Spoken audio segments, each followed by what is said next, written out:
Good morning, everybody. My name is Harold Long. I'm an alcoholic. It's good to be here, be sober, safe, sane, and sober in a sober place with a lot of sober people. And welcome to all the visitors that weren't here last night. I'm glad you gentlemen are here and a part of this. My sobriety date's April 7th, 1987. Again, my home group is AA on the Rocks, meets in St. Louis, Missouri. That's where I'm from. That's where I hail from. We call it Big Mo. And I'm glad to be here. I got my SEC shirt on, so I represent the SEC. God bless the SEC. And I know not all of you are from there, but the ones that are, we know we're together. But I'm glad to be here. And today, we're just going to go through the 12 steps. That's what we're going to be doing today, Bob and I. And we're going to do it in 4 sessions. We're going to go through 1 through 3 this morning, take a break, and then go through 4 through 6, and then take a break for lunch, come back, and go through in that order in sets of 3. And I think we're going to try to leave enough time at the end. Joe asked us to do Q&A, right, towards the end of the program. So you're going to do a basket for that? So we'll be doing a basket. Is there cards or something they can fill out, or what? We'll get some. And a pen.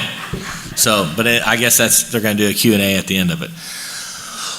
We're not experts on alcoholism. We're not paid counselors. We're just a couple guys that are powerless over alcohol. And we had a relationship with alcohol that did everything but kill us. That's the bottom line. And through that relationship, it brought us in a relationship with you people. And through that relationship, it brought us to a relationship with a power greater than ourselves, which changed our life. It totally transformed our lives. So I'm going to kick us off, start talking about step 1. Bob will chime in, then we'll segue to step 2, do the same thing until we get done. He may intervene at some time. I may have a story I want to share.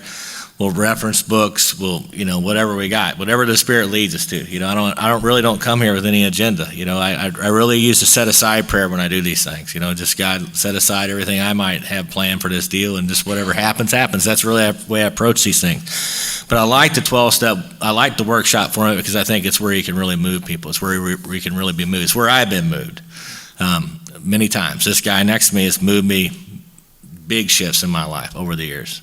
And many of them come just listening to on CD tapes. It's just the absolute truth. But the first step says we admitted we were powerless over alcohol and their lives have become unmanageable. And as we talked about last night, most people, never accept that fully in their life, and they end up burning their life into the ground and they die from alcoholism, or spend the rest of their life incarcerated, or destroy their life beyond repair. That's just the reality of it. That's the nature of the illness. And what does it even mean to be alcoholic? I remember going to my first outside AA meeting when the guy I was telling you about last night, Gary, hauled me down the street in that old beat-up Duster, and we showed up at that meeting, and he said, and this is exactly what he told me. He said, "Hey man, we're going into this meeting tonight, and I know that you've done a lot of other things besides alcohol." And he even put a little humor on it. He says, "And I know you probably slept with a few farm animals in your lifetime, right? But when you go into the meeting tonight, I just want you to be Harold the alcoholic. Can you do that for me?" I had no idea what he was talking about, but that's what I did. And from day one, my name's Harold and I'm an alcoholic, and that's what it's been. And there's so much around that today. It really is. And sometimes we want to separate ourselves from everybody else in the room because I did this or did that, And so what defines us as an alcoholic? And I think the bottom line is I got a mind that tells me I can drink and a body that says I can't. That's really the truth of it. We talked about, I still think the best definition of alcoholism is on page 30. It says men and women alcoholics are people who lost the ability to control their drinking. And I just think that's the best definition, because if I ask myself that question honestly about this step, have I lost the ability to control my drinking? The answer is affirmative, yes. I lost the ability to control my drinking almost immediately, right out the gate. And that's just the truth of it. But I didn't wake up to that reality and almost died trying to fight against that. And that's the nature of this thing. I'm not an alcoholic because of what alcohol did to me. I'm an alcoholic because of what alcohol did for me. If I had 2 big whiteboards behind me and I wrote on the top of one of them what alcohol did to me on one side, drew a line down the middle, and on the other side wrote what alcohol did for me, and we went around the room and I handed everybody a dry eraser marker to come up and write. When we got to what the alcohol did to me, we would have a long list of stuff. You had people that had been to prison. You had people that had DWIs. You had people that had liver transplants. You had people that have all kinds of physical problems, mental problems. lost families. You know, the list goes on and on and on. And I could easily pick that list apart and go, well, that never really happened to me. I never really done that. I never did that. I never experienced that. And you can go on down this list of things and just separate yourself from everybody else in the room. But when I shift over to the other side of that board and I started looking what alcohol did for me, now that's where we all come together. You know, what alcohol did for you, it did for me. And it did it right out the gate for me. It changed my life. The experience, the effect I had produced by alcohol absolutely changed my life. It was a game changer where I was at in my life. I grew up with a personality, a disposition in my life. This is how I operated before I ever met King Alcohol.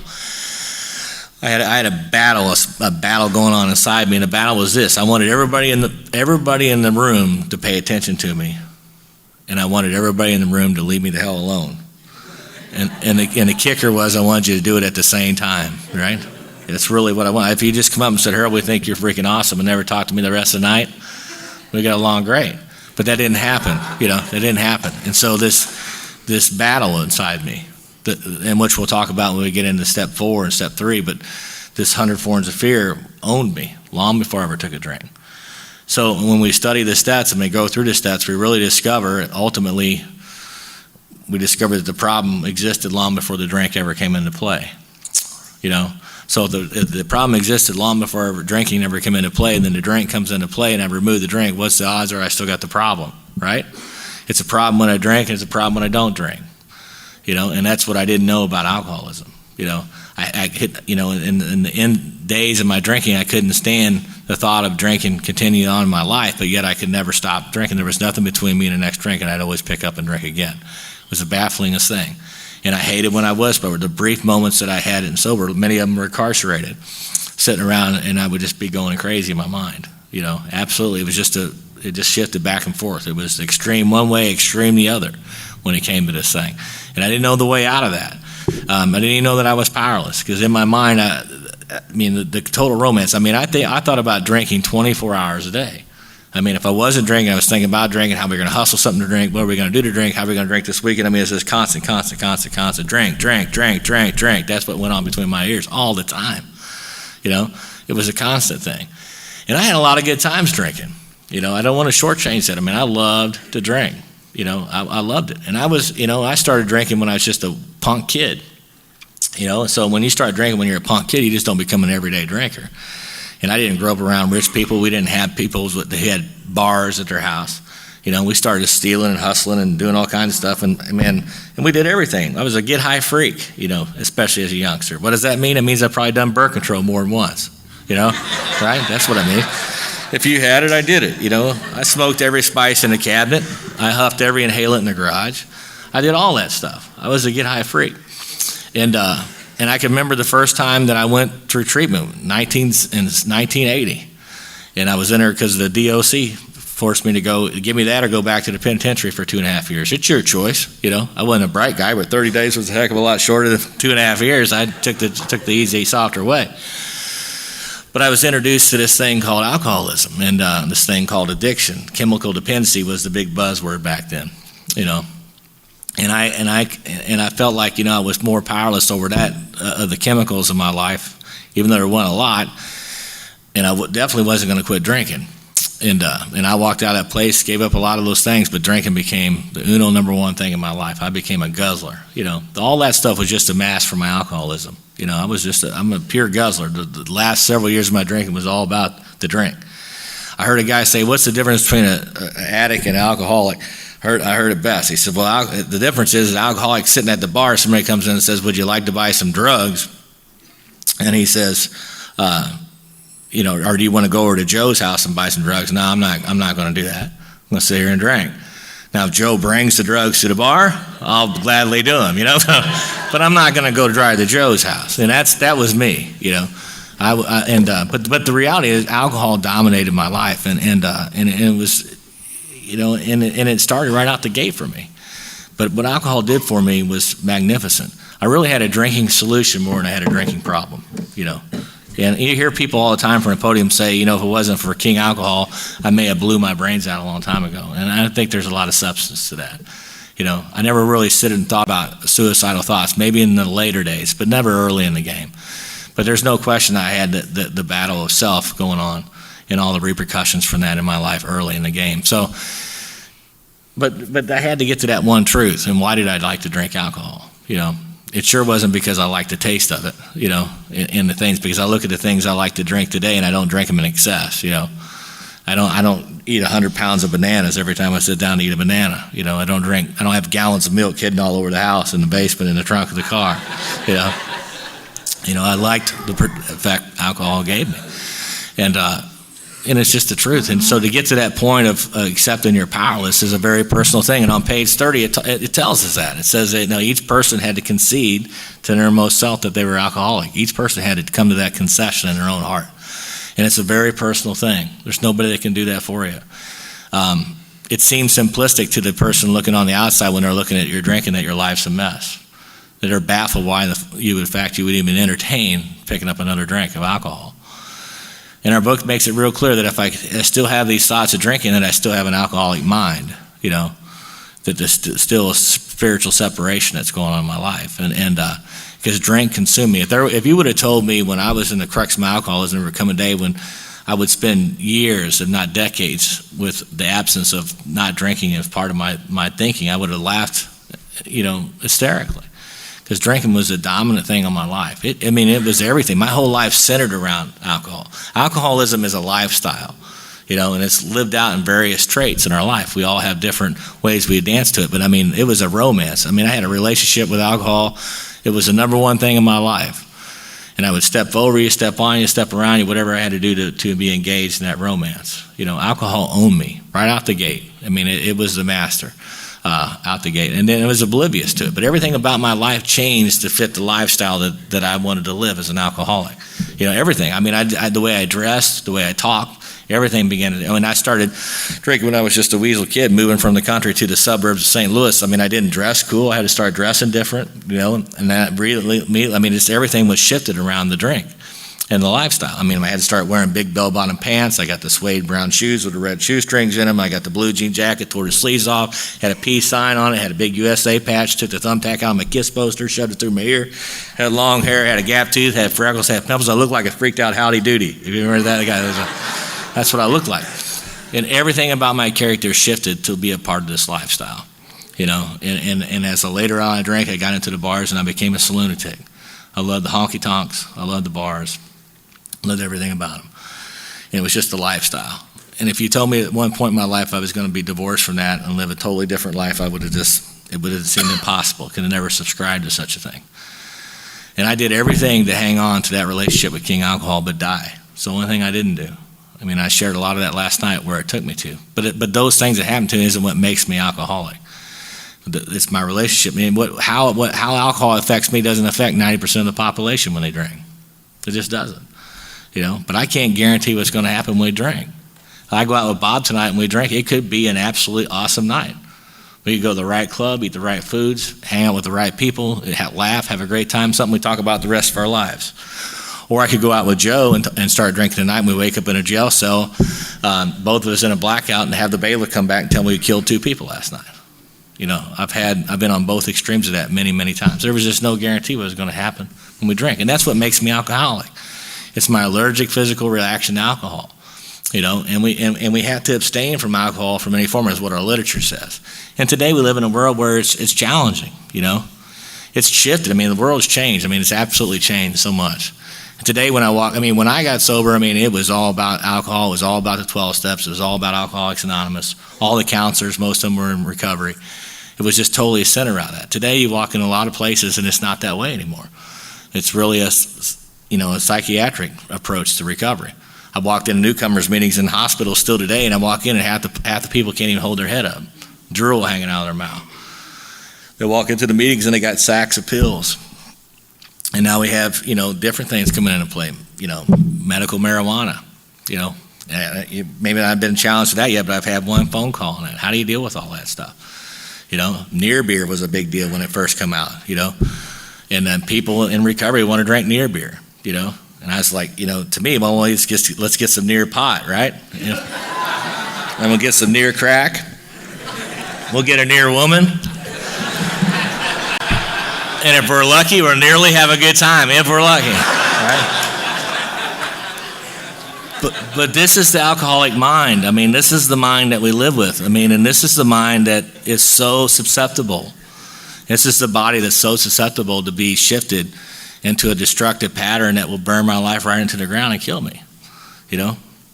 Do you know how many people, I mean, literally, I can't even count on one hand how many people I've known in recovery that have compromised this relationship, forgot about their allergy, thinking it's one thing was going to trigger it and it ended up being something else triggered, and this phenomenon of craving came back in their life and they couldn't put it down ever again. Been to zillions of 12-step studies, could tell you this book inside and out. And that monster that's inside us put its teeth into them one more time and they just could not put it down. And they drove it right into the ground. I just buried one of my best friends who was 14-year member in Alcoholics Anonymous, a solid rock star in AA. I mean, solid, every aspect. And when he started drinking 4 years later, he killed himself and sat in a hotel room, drank himself to death, and just destroyed his life. It was the most heartbreaking thing I ever saw. Just happened a few years ago. It's an ugly, ugly illness.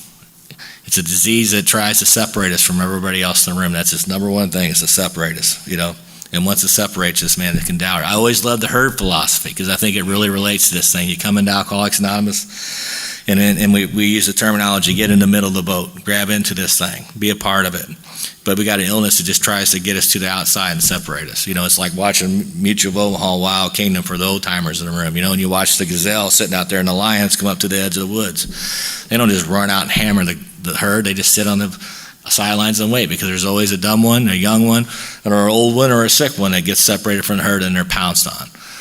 And that's the illness I have, and I have to respect what alcoholism is. You know, and like I said, it's a challenging times that we live in. You know, it really is, and I don't have the answers to all those questions. You know, today, and I don't have to have all those answers. But all I had to really be really concerned more about is me.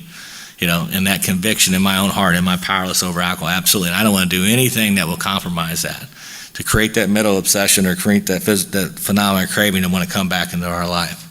You know, and we crave a lot of things. My buddy Scott, Jimmy's friend Scott, friends of many people here, Scott, uses an analogy. I love his analogy on the whole phenomenon of craving, is that we crave a lot of things, but when that need's being met, we don't even know we're craving it. Right? It's like we all crave oxygen is one of the analogies he uses. We all crave oxygen. You don't think so? Maybe put a trash bag over your head for about 10 minutes. You'll be fighting, kicking, everything to breathe again. You know, you'll kill to breathe. And that's exactly, you know, and so when I'm actively drinking, that phenomenon of craving is being met. I don't even know I have the craving. You know, yet it's the first thing I want to do when I wake up in the morning. And it just slowly progresses its way to there. I started having seizures from alcoholism when I was 17. You know, and it was a mind blower when I had the first one. I had the first one on playing drums in a town square in Kirksville, Missouri, on a Sunday, playing a gig for the United Way. The very last song on the set was Ozzy Osbourne, Crazy Train. Believe me, it's on a Sunday morning. But I wake up with a drumstick kicked all over and a drumstick shoved in my mouth. And paramedics there want to take me to the hospital. And I'm like, what's going on? They said, well, you had a seizure. You need to go to the hospital, which I refused to go. I ended up back in the hospital a few weeks later, but it was from withdrawal from alcohol, 17 years old. My buddies, I used to have them frequently. After that, my buddies called them the episodes. You know, and I had the last one when I was in treatment this last time. You know, one of the episodes that come from that. But there's a lot, but that isn't what makes me alcoholic, but it's that relationship I have to alcohol. And I have to respect that. It's an allergy to the body and the obsession of the mind, you know. And it will destroy us, absolutely destroy it. But we have to come to terms with that. We have to come to terms of acceptance with that. And that's our own personal deal. You come here, you get a lot of information. Our book, several chapters, it talks all about our alcoholism, all about it. Different lifestyles, different ways we relate to alcohol. But the bottom one is I loved alcohol. I had so many good times drinking. I loved to go to keg parties. I loved to go to the hog roast. I loved to drive my truck and crank up country music and just get a buzz on. I loved to go to the honky tonks. I loved everything about it. I get excited just knowing we were going to drink, you know. That sense of ease and comfort our book talks about is what dominated my life. And I just didn't know how I was going to survive without that. And the minute you introduce the subject of sobriety to me, you know, without that euphoric effect that alcohol produces, I wasn't interested. I just didn't see, I just thought life was over. You know, as our book says, I couldn't picture life with alcohol or picture with life without it. You know, it was at that jumping off place, you know, that we talk about in the Vision for You. That's where we get to. But it's a very personal thing, and I think page 30 summarizes it, you know, and we just have to get, it's our own personal concession, but we have to get to that point of the reality of our position. But this delusion that we're like other people has to be smashed. We have to get rid of. How do you do that? How do you get rid of that delusion? And for me, it was simply prayer, man. It was everyday prayer. God removed the obsession to drink, the compulsion to want to drink. But mine came quickly. Mine was almost immediately when I was sitting in that jail cell for the last time. But not for everybody. Even Dr. Bob said he had cravings for 2.5 years after that. So some people's experience coming off that is different than others. But the ultimate thing is I understand that I'm powerless. I can't change it. I can't get smart enough. I can't get educated enough. I can't know enough about this thing to beat it. Yet I got a mind that'll tell me I can if I get away from the herd.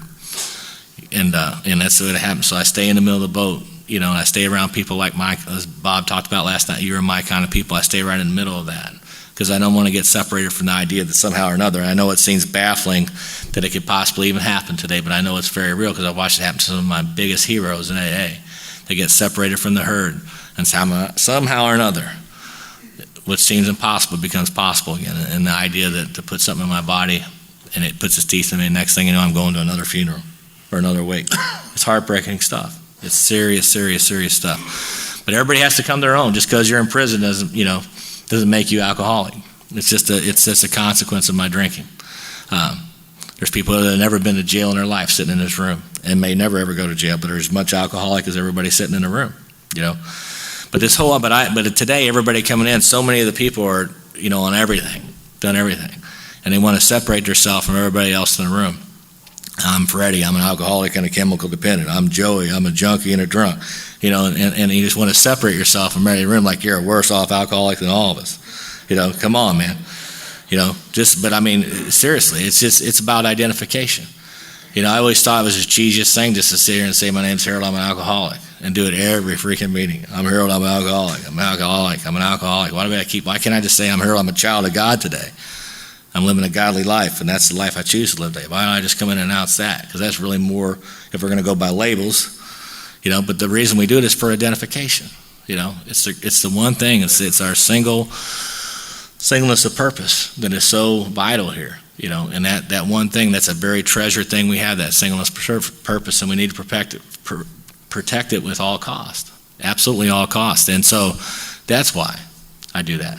I always got to remember the new man sitting in the room, the new person sitting in the room who's still trying to decide whether they're alcoholic. I do a lot of prison work. I'm sitting in a prison meeting right now, and John was just there a few weeks ago. And we got 11 guys in the room. Half of them are there for vehicular manslaughter charges, for killing people under influence. And 3 or 4 of them don't even know if, still wrestling with the fact that they're powerless over alcohol, right? Obvious to everybody in their life. But in their own conviction, in their own mind, they're not there yet. So if you're here today, we don't care why you're here, and this is really important, as long as you own it. There's nothing wrong with me sitting here wondering if I'm alcoholic or I'm not alcoholic. Am I really powerless or am I not really powerless? Do I really have this obsession of the mind that Harold's talking about? Do I really have this allergy to the body? Is that really my case? Wherever you're at, just own it. Saying I really don't know is an okay place to be. But when you try to be somewhere where you're not, is where it becomes dangerous. And lastly, I'll close with this on this step. All this stuff that's in our society today, all the medications, people come in and go, well, are you really sober if you're doing this, if you're doing these antidepressants and this stuff, are you really sober? And then you go to meetings and sometimes they even define sobriety. They'll say, well, we define sobriety as being free from alcohol and all mood-altering chemicals. And if you're being challenged with any of these challenges in life and you're on some of those things, then you start to question your sobriety date. And let me tell you this, if you start to question your sobriety date, you're in trouble. You're in deep, deep trouble if you start to question your sobriety date. And there may be some people here sitting in the room that are in that position right now. So there's a lot of stuff that floats around in recovery. A lot of stuff that floats around that can put you in a very sensitive and very dangerous place. And I just really encourage you to be with a 3 Legacy sponsor, be in 3 Legacy sponsorship and a 3 Legacy home group and get proper guidance through that. But if you're wrestling with that, don't be afraid to get somebody aside and say, I'm really struggling with that very idea right now. Because if you question it, you're already getting separated from the herd. You're already getting out on the sidelines, and you're really susceptible to being taken out if you don't believe it. That's the nature of the beast. We're dealing with an illness that wants to destroy us, and it starts by isolation. It starts by separation. So be careful with that. Bob? Can't pull the damn chair up. I'm Bob. I'm an alcoholic. Hey, Bob. Thank you, Harold.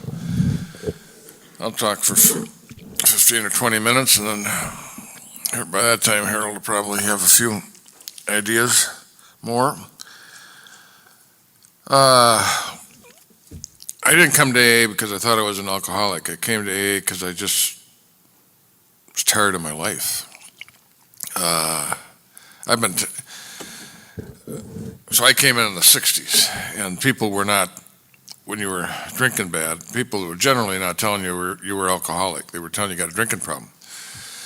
That wasn't a common, vernacular. We didn't have an intergroup. We had the National Council on Alcoholism. If you had trouble, you called the National Council. They referred you to someone, the founding groups in both St. Paul and Minneapolis were the functional intergroups, the big clubs, took all the 12-step calls and then kind of farmed them out to the suburbs.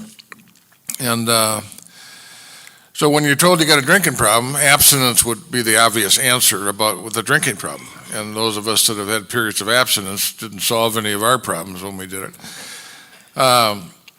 As Harold so aptly put it, I love booze. I love what it did for me.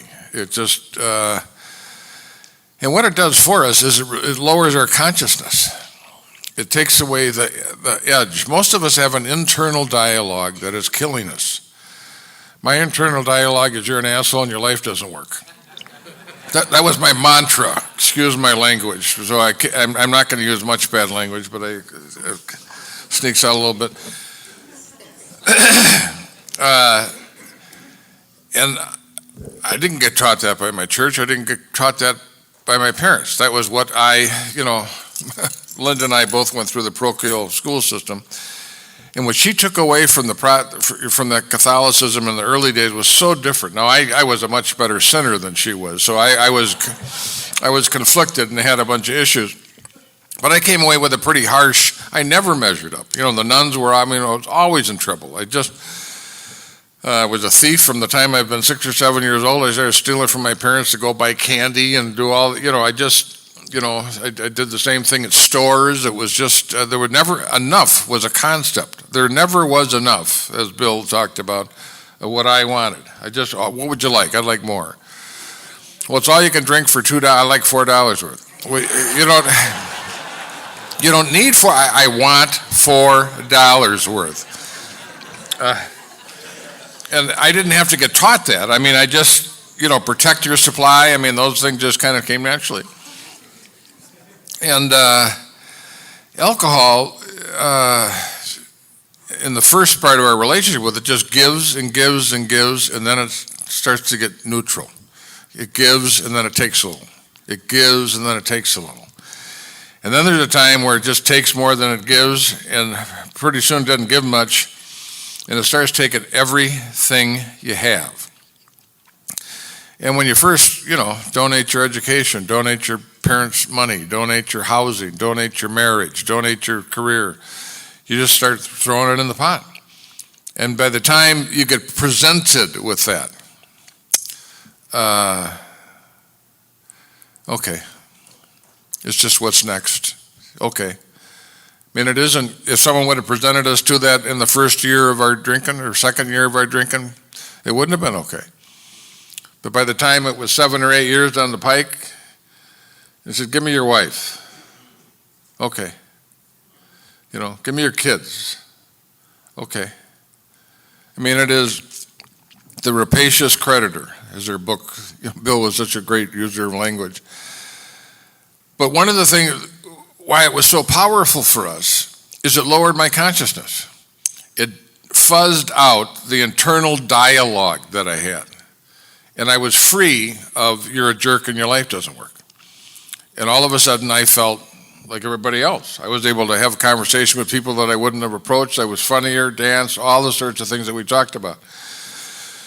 Eventually, what the program does is it raises our consciousness and gives us the same benefit of having our consciousness lowered. The freedom, only that's sustainable when we have that spiritual awakening. And all of a sudden you rise above the internal dialogue. It does the same thing that alcohol does, only less obviously and more sustainably. So I chased alcohol as hard and as fast as I could. Most of us, if we were, say, in general conversation, who've been in AA for a while and their lives are starting to come together, what's the greatest thing that ever happened to you? And most of us would say, the greatest thing that ever happened to me was AA. God, it just, I couldn't tell you how grateful I am for Alcoholics Anonymous. And it's only been the last few years I'm saying, no, that's not the best thing that ever happened to you. The best thing that ever happened to you was the collapse of your life. The collapse of your, we never would have gotten you. Never would have gotten you. I mean, if you were really looking to have your life turn around on a dime, if you were looking for a special spiritual experience, what would you do? Rent a donkey and go to Damascus? I don't know. It is, how would, if God was trying, if the answer to the disease is a spiritual answer, if the program's a spiritual answer, in many ways the disease is a spiritual process. It is clearly an addiction. Thank God for Silkworth. Silkworth with his, I don't know how many years he had worked in the field prior to meeting Bill, but it had been a number of years, and during the Depression, his career kind of went in the tank, and he ended up going to Towns Hospital, which was kind of a second, not as classy a job as he had before. Later, he was at, what's the big hospital in New York? No, it was where the mental ward was, the famous Bellevue. He was at Bellevue, I think. And he worked with thousands of drunks. I forget the number, but it was a lot, like 10,000 in his career. But in his views, alcoholism was always treated as a symptom. And when I came in, the medical people talked about it. Okay, well, we're going to start a direct treatment of the symptom. We were not labeled as a disease till 1950. Prior to that, the answers were psychiatric.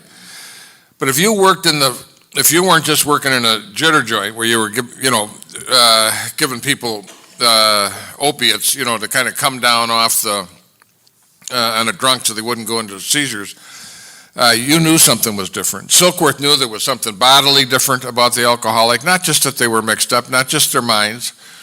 And over a period of time, he intuitively knew. Now you can imagine a doctor today with Bill Wilson in the hospital has a spiritual experience, he's in DTs, he goes to the doctor, tells him he's had this spiritual experience, and the doctor doesn't say, pat him on the head and say, oh, that's okay. The doctor tells him, hang on to it.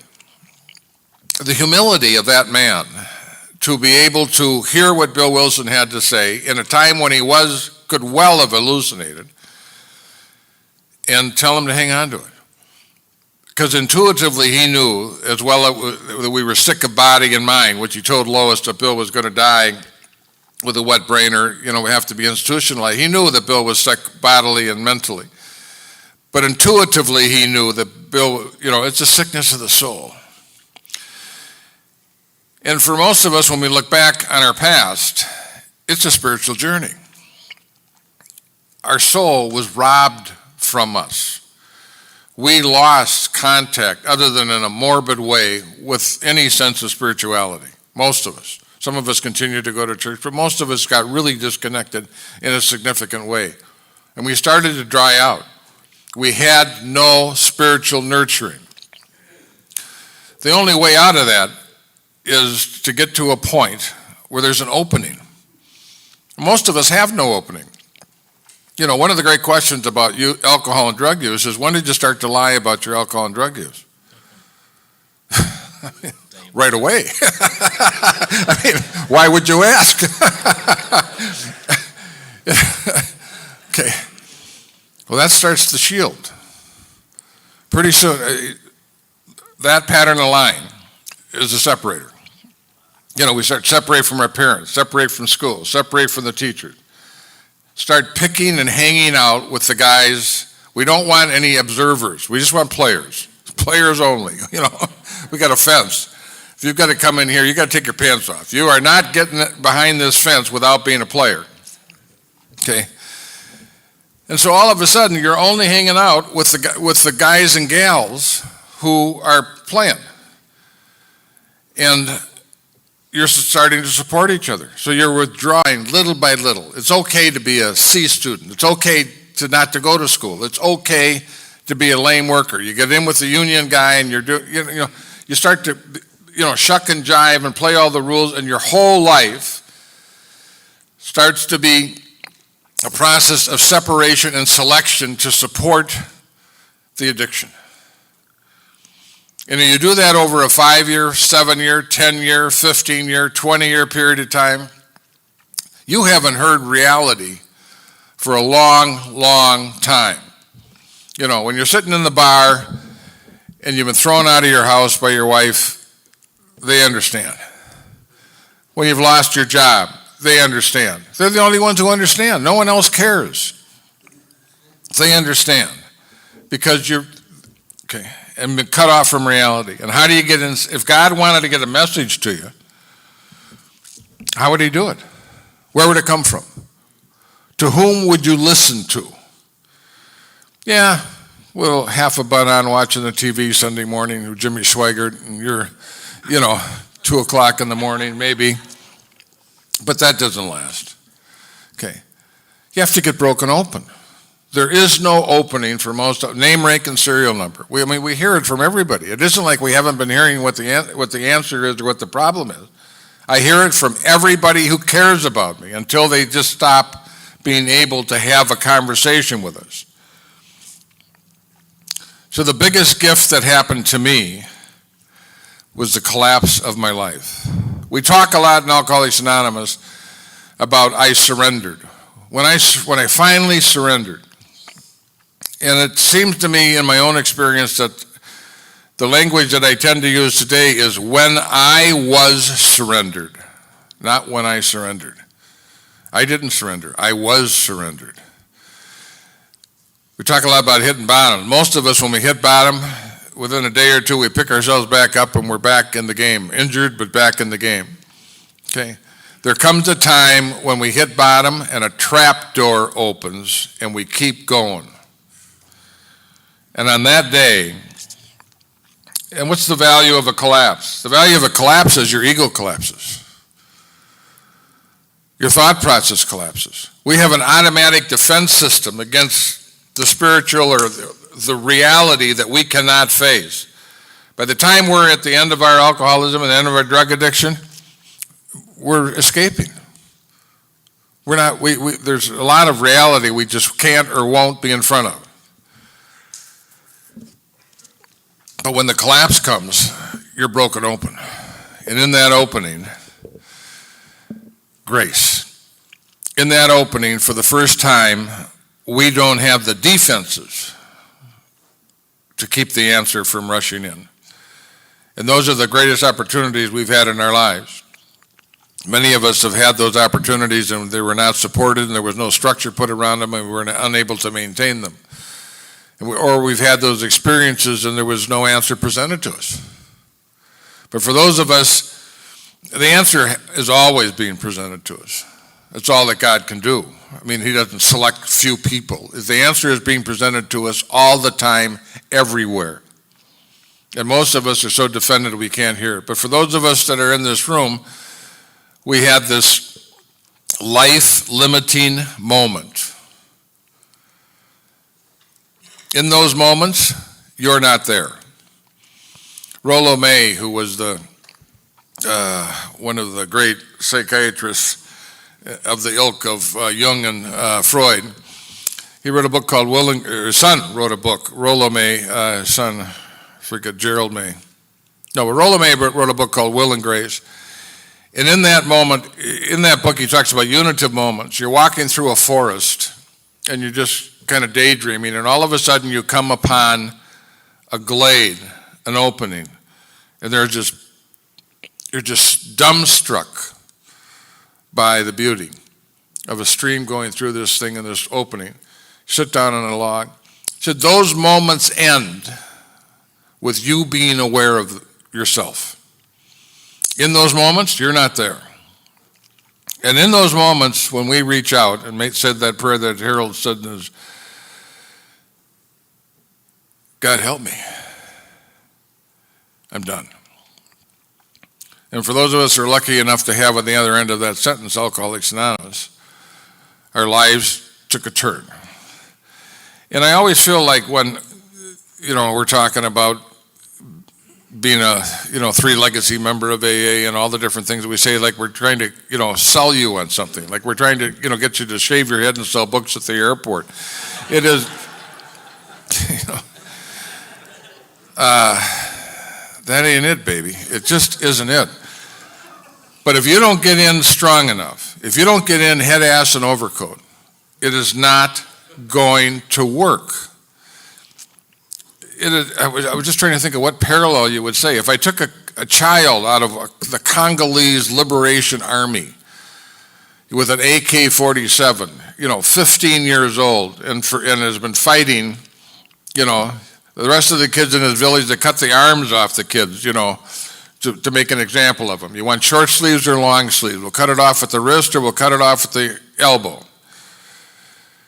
His view or her view of life, we would say, would have absolutely no connection with reality at all. And if we got one of those damaged younger people and we wanted to bring them into life, into the wholeness of life, we'd have to recreate an entirely new conversation. We'd have to have a conversation that is welcoming enough and strong enough and truthful enough to replace the conversation that's embedded in that child since they've been 6 years old.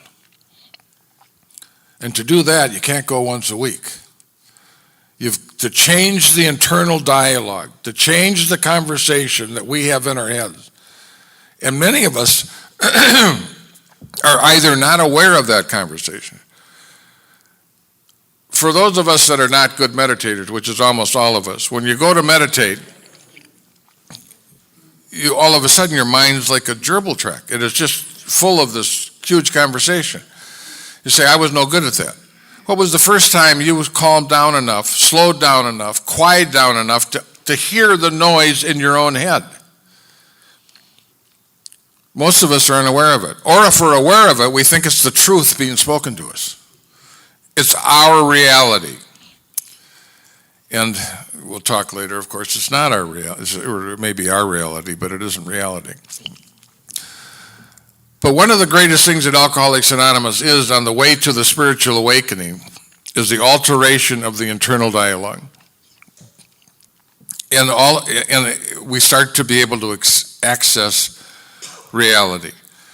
One of the first things in that thing is that we're broken. You're alcoholic, and my life is unmanageable. And many of us forget, and because we talk about the absolute letter of sobriety, it's almost as if we forget that the mental and spiritual aspect of the disease is still alive and well. But because we have this absolute demarcation of, when was your last drink, which is the kind of the defining question that we ask each other, what's your sobriety date? And that, I hope that never changes. But I do want to point out the fact that it's physical, mental, and spiritual. And the mental and spiritual aspects of the disease are alive and well after you take your last drink. Which, of course, is why we're in this room.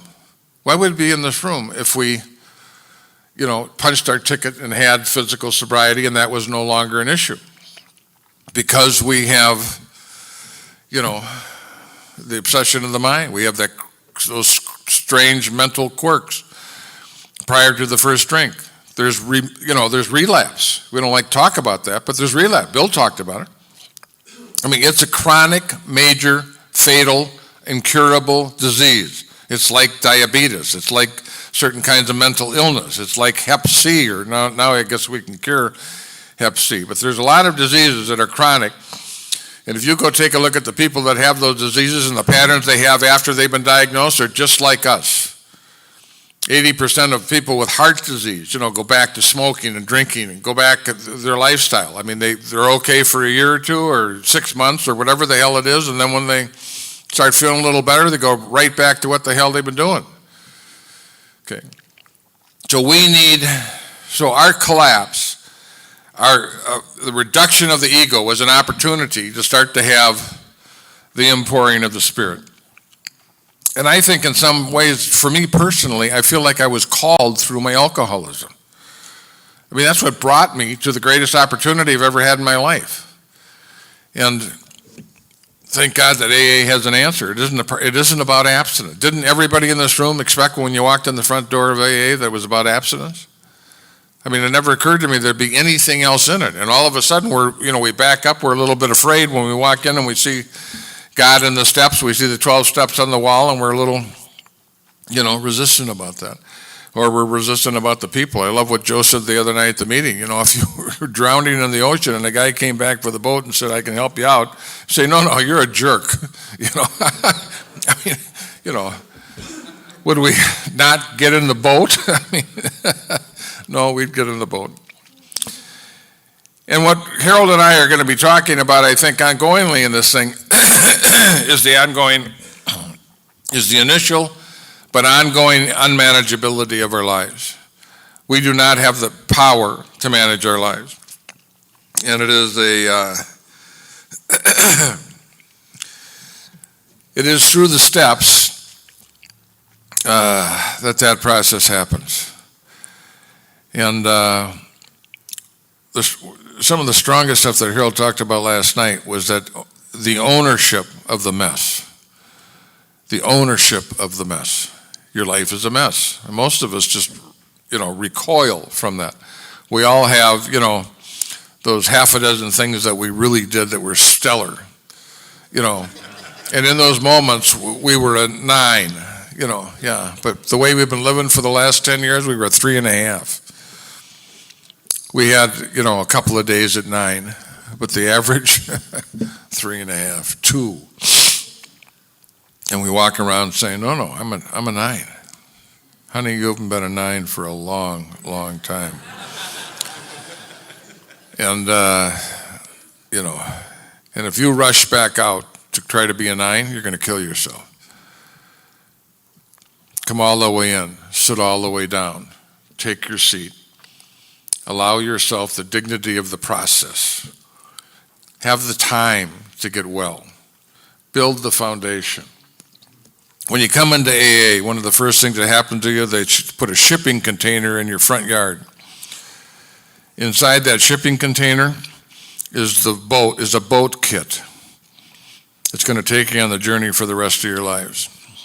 Most of us never open the container. Most of us don't want to build the boat. Can I borrow your boat? You got a hell of a boat. I like, I'll bring it back. I just want to.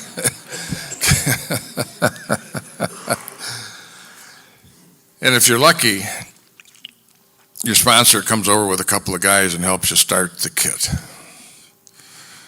Most of us just want to strap a couple of logs together, throw it in the river, and get going. We've been we haven't been doing much for the last 5 or 6 years, and we'd like to get started. We're saying, baby, there's a little water down the road a little ways that you aren't going to be able to handle with a couple of logs thrown together. So why don't you, join us and get together, and we'll, little by little, we'll build your boat. Harold. Thanks, Bob. Yeah, that's definitely a true statement. There's 3 types of people that come to Alcoholics Anonymous. There's those who make it happen, those who watch it happen, and those who don't know what's happening at all, right? And I've been all 3 of those guys. I didn't know what was happening when I got here. I sure watched it happen probably the first 3 or 4 years of my recovery. And it's when I got into the make it happen stage that my life changed. And the make it happen stage was the 12 steps. I mean, making a decision to go through the rest of the steps. My experience in Alcoholics Anonymous has been that most people watch it happen. That's been my experience. And they don't open the boat. They don't open the kit. And they miss everything that's going on here. And I was one of those guys. I sit and watched it. And we're going to segue into step 2 and step 3 and start talking about this whole spiritual journey that we're going to be upon. Because this is a spiritual journey. It's really what it is. And it's a constant journey. Ultimately, it's a spiritual battle, that goes on. That darkness that we still battle with in our minds, that still tries to separate us from everybody else in the room. All those things that we still do battle with today. But it starts with this fundamental idea. And Bob talked about it last night. He talked about the simplicity, especially back in his time, with going through the first 3 steps. That simply was step one was a statement of the problem, step two was a statement of the solution, and step three was a decision to pick up the solution to solve the problem. And that was the basis of it. If we talk about the third step in the 12 and 12, right away it says, right off the bat it says that you made a beginning in step three when you surrendered to that you were powerless over alcohol. You already started this journey of turning your will and life over in that process. And sometimes I think we make it much harder than it needs to be when it comes to a spiritual beginning. I could really summarize my whole existence in Alcoholics Anonymous this way. I really believe that God sent me to Alcoholics Anonymous, and it was you people and what you've taught me here and by your examples that led me back to a relationship with God, which changed my life. That's the simplistic of it. But I think sometimes when we get to step two, we freak a lot of people out. A lot of people get freaked out by step two. They see the Word of God, and they're separated by God. And I come from a corrections background, and the correction friends over here can relate to this, but I can guarantee, and it's no different in Florida than it is in Missouri. You can take me into a penitentiary, I don't care if it's male or female, we'll just stick with the males. You can walk into the penitentiary system and pick out 100 guys. I don't care how old they are, what race they are, I don't care. You pick out 100 guys, bring them into the room, here's what I can tell you about 95% of them. The relationship with their earthly father is either big periods of absenteeism and never existed, or it was a really poor example. It was heavily compromised.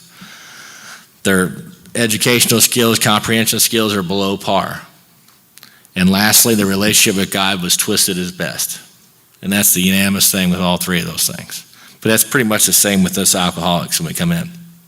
We deal with people like us. We're people, and the corrections field is no different, but it's no room different where you're at in the rooms today. We're people that come in and we listen with our eyes and we think with our feelings.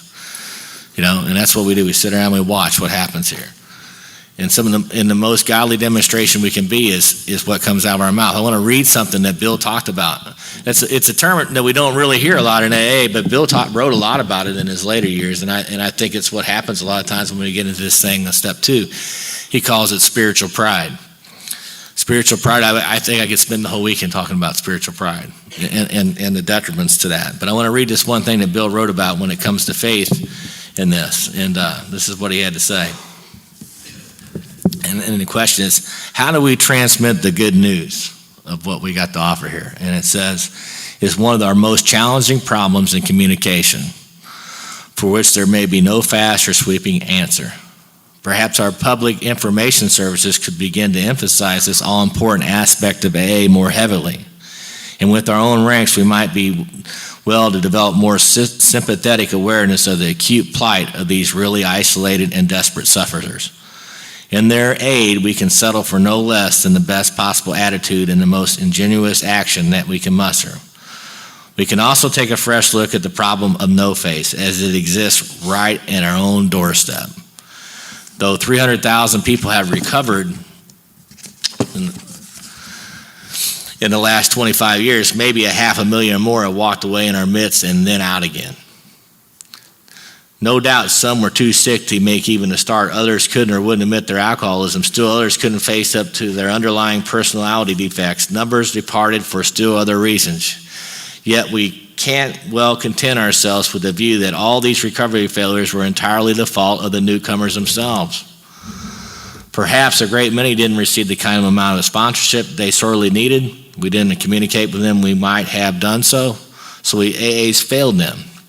Perhaps more often than we think, we still make no contact at depth with those suffering the dilemma of no faith. Certainly none are more sensitive to spiritual cocksureness, pride, and aggression than they are. I'm sure it's something we too often forget. In AA's first year, I all but ruined the whole undertaking with this sort of unconscious arrogance. God, as I understood him, had to be for everybody. Sometimes my aggression was subtle and sometimes it was crude, but either way it was damaging, perhaps fatally so, to numbers of not-be believers. Of course, this sort of thing isn't confined to 12-step work. It is very apt to leak out into the relationships with everybody. Even now, I catch myself chanting that same old barrier-building refrain, do as I do, believe as I do, or else. And he goes on to talk about a recent example of a high cost of spiritual pride in his life.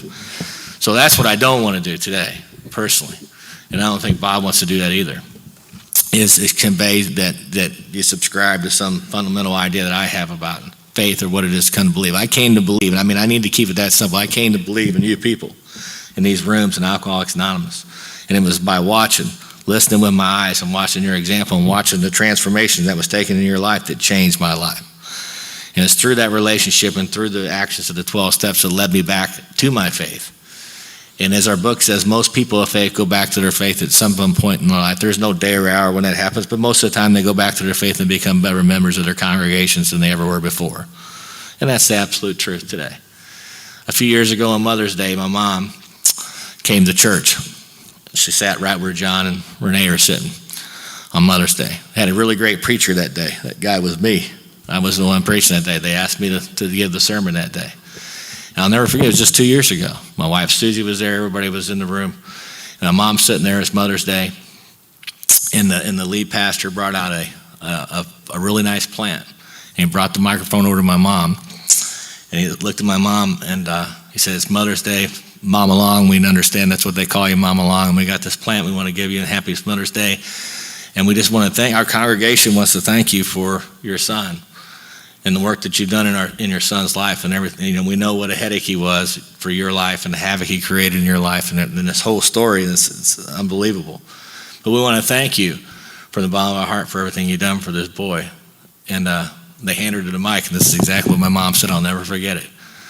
My mom only said one sentence. She says, don't thank me. You thank Alcoholics Anonymous.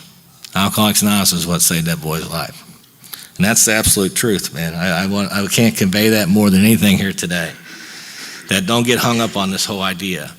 And don't want to have any arrogance at all whatsoever that you don't subscribe to how me and Bob lay it out, or that you subscribe to how Harold lays it out. If you don't, then you're not doing it right. And somehow or another, you're separated. Because that's exactly what our illness tries to do. You know, that's exactly what our ego and our makeup tries to do. It tries to separate us from everybody in the room. And this is where it really can attack us in this idea.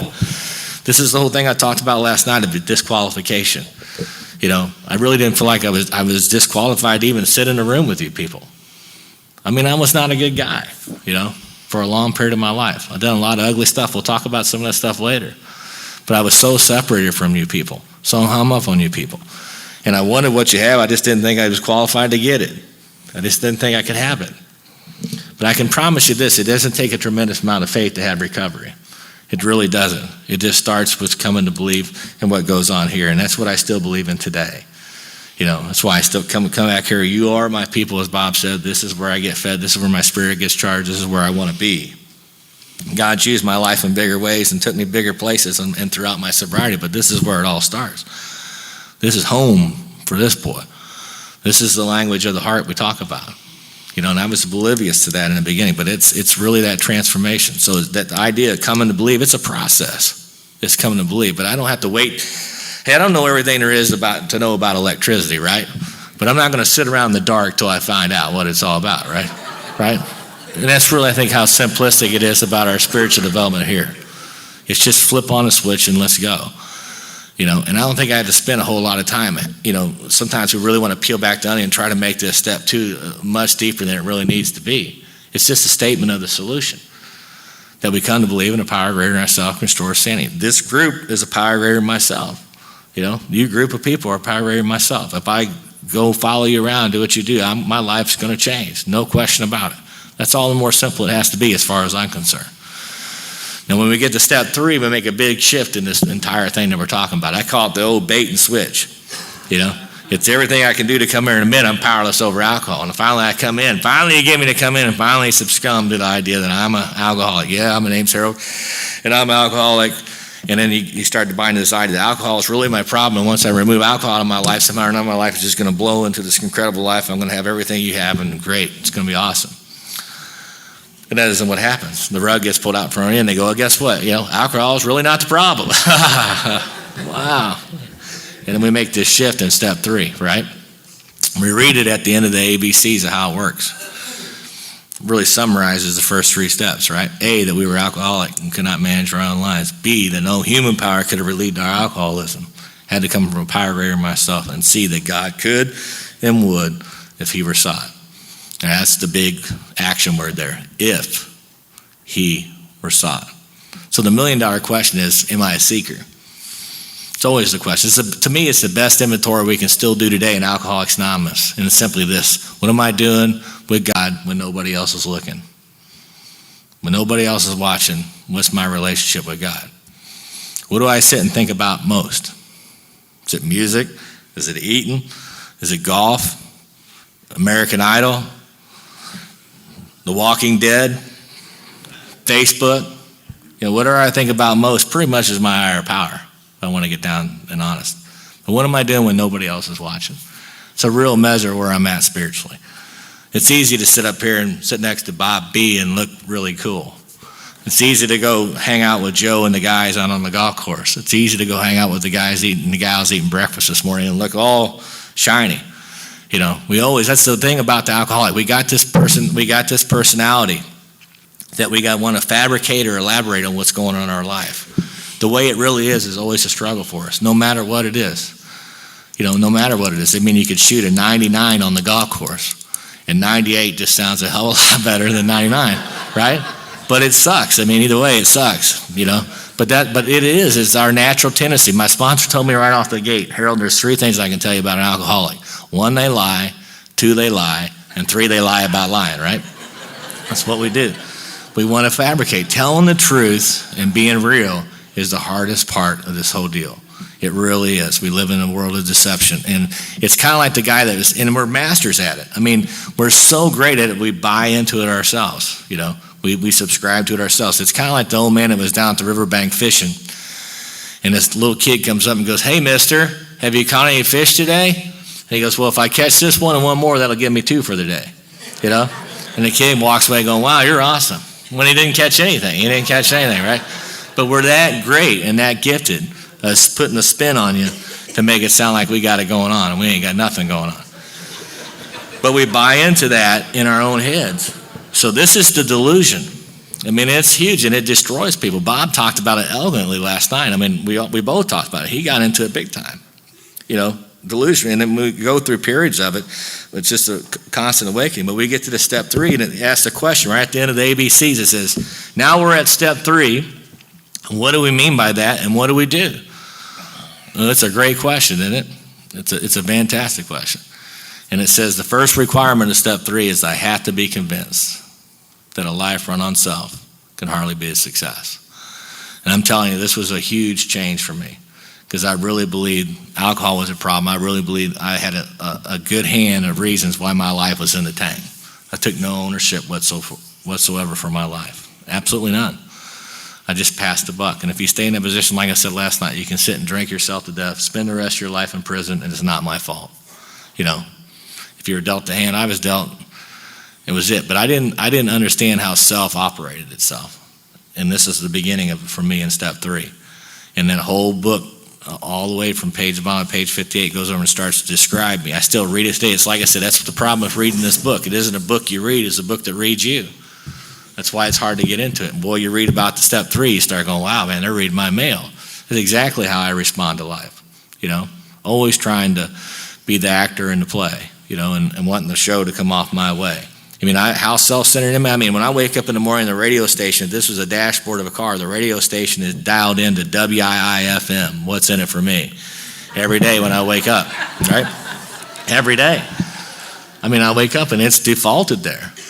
And I'm given a choice, and it's free will. You can call it the greatest curse or the greatest gift, but I got this thing called a free will, and it's my choice. It's a daily thing. I can either get down and really crank it up to what's in it for me today. Unfortunately, still today, there's periods of my life where I just want to get the most I can. Or I can get down and say one of our, 36 prayers in the big book that all say the same thing ultimately, and that's, thy will, not mine, be done. Divorce me from me. Allow me to get out of the way of myself. My buddy Henry says it all the time. My life is great when I'm not involved in it, right? But I always want to be involved in my life. But this is where the rubber hit the road. This is where we do a big turn in our recovery, and we start really getting down to causes and effects, the root of the problem in our life. And I never knew it existed, was the baffling part about it. I never knew how self ran my life. I never knew that I planted that flag early in the game of life, that right to do what I want, when I want, how I want, and if you didn't like it, screw you, had already cemented itself into my heart and into my mind. And this shift is the beginning of that. And And it goes on to say, the alcoholic is an extreme example of self-rule run riot, although they usually don't think so. Don't usually see my life like that. And that's where it takes us to. And we go on through that process, but ultimately it gets us to the point of next. What is the solution to self? If I have a self-centered life, it's obviously to live an other-centered life. And that's the beauty of this whole thing. It's a program of action, and it's constantly going to be that till the day I die. It's less of me, more of you. What can I do to be of maximum service to you? And it gives us a third step prayer of promises on the top of page 63. And it basically says if I stay close to him and perform his work well, this is what's going to happen in my life. I'm going to be less and less interested in my ideal, my little plans, my little designs, and more what I can contribute to life, right? And ultimately ends that statement with this phrase, I will be reborn. What a powerful, powerful statement. Down with the old, up with the new, if you want to use that analogy. It's a transformation. And it's just all a process of being willing to stick close. And that's where the spiritual battle lies, because I got this darkness in my mind. It constantly tries to separate me from that idea. It's much education that I got about it. But it's where the rubber hits the road. It's where ownership starts to take place, and it changes your life. Bye. Thank you, Harold.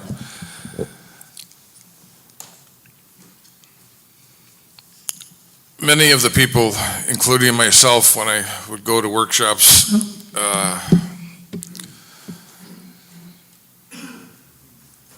it was to hear something that would help change what's going on. I'm a little flat, I'm dry, I'm going through a tough spell, things are not working. I've been sober 7 years, they should be a hell of a lot better than what they are right now, and they're not. And I'm, maybe if I could do a little bit better fourth and fifth step, here this guy's really good on that.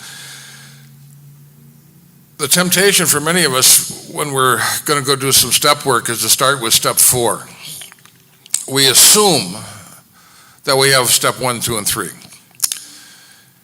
It is my personal experience and my strong observation that most of us have lost some of our foundational grounding in 1, 2, and 3. Suzuki once said, that to learn, we really need the mind of a beginner, to have a beginner's mind. Okay, if you're an expert, your mind's full. There's no room to put anything in.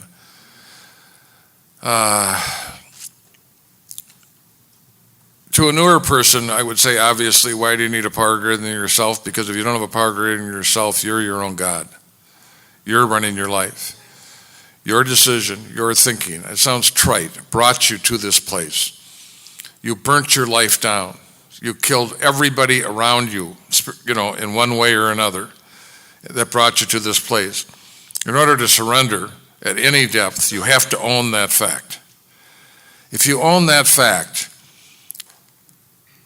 what's tomorrow going to be like? Without any vital change, it's going to be like yesterday. It's going to be a straight line through the last 465 days, and that line has a tendency to keep going in a straight line unless something significant happens. Whether it's the group, your sponsor, the book, or God herself, you need a power greater than yourself, because by default, if we do not have that, we are it. If there was one thing that would be the most a prescription for failure in recovery, it would be to be self-directed.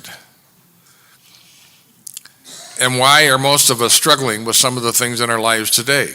Is because significantly we have lapsed into self-direction. We have a God, we know all the words, we know all the answer, but the power is not there. The awesomeness is not there. The religion of the world today is psychology.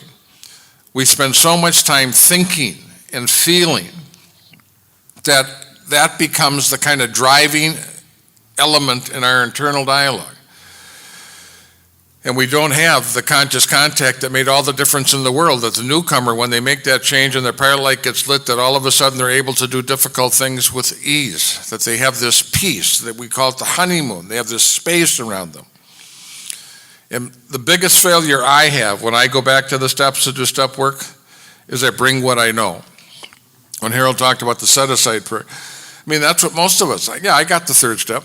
Do you believe? I believe in God. I've turned my will and my life over to the care of God. It is we know the words. They're automatic, but we don't have the demonstration and we don't have the experience. If we don't have the demonstration, it's not there. It's just not there. And I'm not saying that like a judgment. And the other thing I want to say about Harold did such a wonderful, active, focused member of Alcoholics Anonymous. We keep saying you got to be a three legacy. Just be a member of Alcoholics Anonymous. We are not, some of us are super active members of Alcoholics Anonymous. We are not the model. We're an example, but we're not the model. Not everybody, some of the people that get up and do a lot of talking that are really crackerjack members of AA forget how exceptional they are. Every one of us isn't designed to sponsor 22 people or go to 6 meetings a week or whatever. Some of us are going to be mothers and fathers and coaches and all the different things that we do. At first, you better be in it, head, ass, and overcoat up to your neck, because you've got to change the internal dialogue or you're really in trouble. Okay? But the purpose of our lives in Alcoholics Anonymous is to return us to life, not to be our life, not to be an altar life.